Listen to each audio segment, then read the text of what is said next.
জাতীয় কংগ্রেস জাতীয় কংগ্রেস অবিলম্বে এসআইআর বাতিল করতে হবে অবিলম্বে। দিল্লিতে ইন্ডিয়া জোটের সাংসদদের ভারতীয় নির্বাচন কমিশন অভিযানে রাহুল গান্ধী ও প্রিয়াঙ্কা গান্ধী সহ সাংসদদের হেনস্থার প্রতিবাদে 12ই আগস্ট মঙ্গলবার জেলা শাসকের দপ্তরের সামনে বিক্ষোভ সমাবেশ অনুষ্ঠিত হয়। এদিন জেলা স্তর, ব্লক স্তর ও বুথ স্তরের কংগ্রেস নেতাকর্মীরা বিপুল সংখ্যায় উপস্থিত ছিলেন। রায়গঞ্জ ব্লক কংগ্রেস সভাপতি লিয়াকত আলী অভিযোগ করেন, গণতান্ত্রিক ব্যবস্থায় বিরোধী দলের কণ্ঠরোধের চেষ্টা হচ্ছে। তিনি বলেন, দিল্লিতে সাংসদদের সঙ্গে হওয়া আচরণ সম্পূর্ণ অগ্রহণযোগ্য ও গণতন্ত্রের জন্য লজ্জাজনক। তার মতে কেন্দ্রীয় বিজেপি সরকার বিরোধী স্বর স্তব্ধ করতে চায়। তিনি হুঁশিয়ারি দিয়ে বলেন, রাজপথে নেমে তার জবাব দেওয়া হবে। সভায় জেলা, ব্লক ও টাউন কংগ্রেস নেতৃত্ব উপস্থিত ছিলেন। নেতৃত্বরা কেন্দ্রীয় সরকারের নীতির তীব্র সমালোচনা করেন। তারা জানান, অগণতান্ত্রিক আচরণ বন্ধ না হলে দেশ জুড়ে বৃহত্তর আন্দোলন হবে। বিক্ষোভ শেষে জেলা শাসকের কাছে স্মারকলিপি পাঠানো হয়। স্মারকলিপিতে সাংসদদের হেনস্থার তদন্তের দাবি জানানো হয়। দায়ীদের বিরুদ্ধে কঠোর পদক্ষেপ নেওয়ারও আহ্বান জানানো হয়। আমি লিয়াকত আলী, রায়গঞ্জ ব্লক কংগ্রেস সভাপতি। আজকে আপনারা ডিএম অফিসে কেন এসেছেন?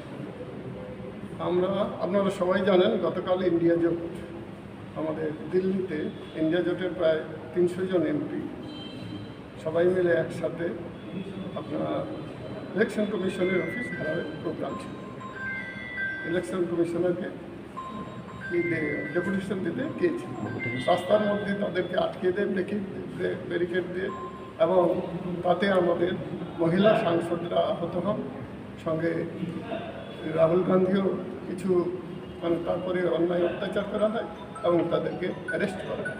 আজকে আপনারা জানেন, বিহারের এসআইআর নিয়ে সারা ভারতবর্ষে একটা তোলপাড় চলছে।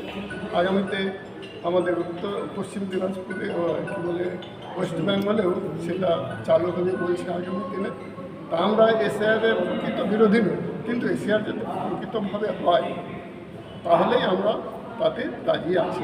কিন্তু আমরা দেখেছি যে বিহারে যে এসআইআর করছে সেখানে প্রায় 65 লক্ষ লোক, যাদের হয়তো অনেকেই স্থায়ী বাসিন্দা, বিশেষ করে পিছড়ে বর্গের, মানে যারা নিম্ন শ্রেণীর এবং মধ্যবিত্ত কিছু লোকের এবং শ্রমিকদের কিছু নাম কাটা গেছে, যারা হয়তো সেই রাজ্য থেকে অন্যরায় ছাড়তে গেছে নিজের পেটের তাগিদে, তাদের নাম বাদ গেছে।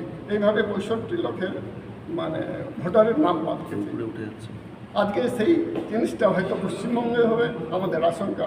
আমরা চাই যারা মৃত ভোটার তাদের নাম কাটুক, কিন্তু সঙ্গে যারা অসহায় ব্যক্তি, যারা বিভিন্ন জায়গায় আছে, তাদেরকে একটু টাইম দেওয়া হোক এবং তাদেরকে ইনক্লুড করা হোক। আমরা এটাই চাচ্ছি। এই নিয়ে বিভিন্ন ধরনের আলোচনার জন্য আজকে ইলেকশন কমিশনে আমাদের সেই 300 জন প্রায় এমপি সেই ইলেকশন কমিশনের ওখানে যেতে গিয়ে যে দুর্ভোগ ভুগেছে এবং 3জন মহিলা সাংসদ অসুস্থ হয়ে পড়েছেন, তাদেরকে মেডিকেলেও হসপিটালাইজ করা হয়েছিল বিভিন্ন হাসপাতালে, এবং রাহুল গান্ধী এবং এদেরকে সবাইকে অ্যারেস্ট করেছিল।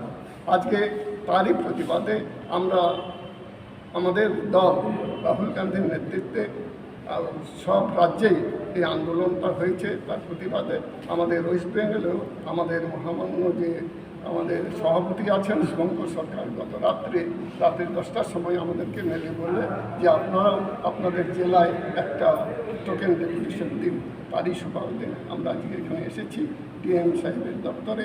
আমরা সেই স্মারকলিপি দিয়ে গেলাম এবং এর যাতে উপযুক্ত ব্যবস্থা গ্রহণ করা হয় সেই কথা। নর্থ বেঙ্গলের সেরা সুপার স্পেশালিটি হাসপাতাল জীবন রেখা, অভিজ্ঞ ডাক্তার, আধুনিক lab, 24x7 emergency services, neurology, cardiology, orthopaedics, gastro, দন্ত ও চোখের চিকিৎসা একসাথে, আইসিইউ, এনআইসিইউ এবং এনএবিএল অ্যাক্রেডিটেড প্যাথোলজি ল্যাব। জীবন রেখা হসপিটাল। আপনার জরুরি মুহূর্তে অ্যাম্বুলেন্স পৌঁছবে ঠিক সময়েই। কল করুন 8373066555।